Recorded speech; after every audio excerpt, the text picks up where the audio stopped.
and laughed, Chimoma did all the work. She fetched water, cleaned the house, worked in the market, and endured harsh words almost every day. Sometimes even slaps.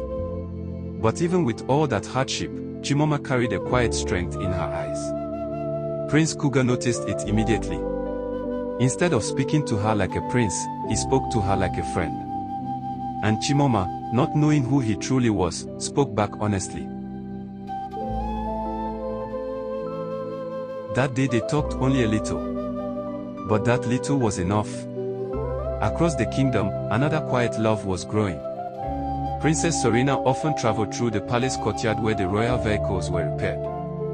That was where she met Uduka, a young mechanic whose hands were always covered in grease and whose mind worked as fast as the engines he repaired. Uduka was hardworking, respectful, and full of quiet confidence. Sorina admired that. Unlike the proud nobles who surrounded her, Uduka spoke simply and honestly. Soon the princess began visiting the repair yard more often than necessary. And before long, the two became close. Very close. But both Sorina and Kuga knew something important. Their parents were planning their marriage. So one evening, the prince and the princess met secretly in the palace garden. At first their conversation was tense. But soon they both realized something surprising. Neither of them wanted the marriage. And both of them were already falling in love with someone else. That night they made a decision that would change everything. They would pretend to cooperate with the wedding plans.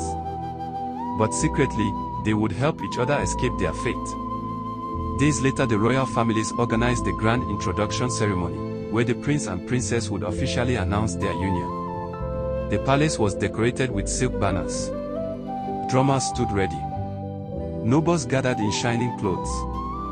But just as the ceremony began, something unexpected happened. Prince Kuga suddenly staggered. His face turned pale. And before anyone could react, the prince collapsed. The entire palace exploded into panic. Servants shouted. Guards rushed forward. Royal doctors were summoned. Within minutes Prince Kuga was carried out of the palace and rushed to the royal hospital. But what no one realized was that the prince had not fainted. He had acted. And Princess Sorina, standing nearby, hid a small smile. Because the plan had begun. While the palace worried about the prince's mysterious illness, he quietly slipped away from the hospital with the help of a trusted servant. That night he disappeared from the palace. At the same time Princess Sorina secretly arranged her own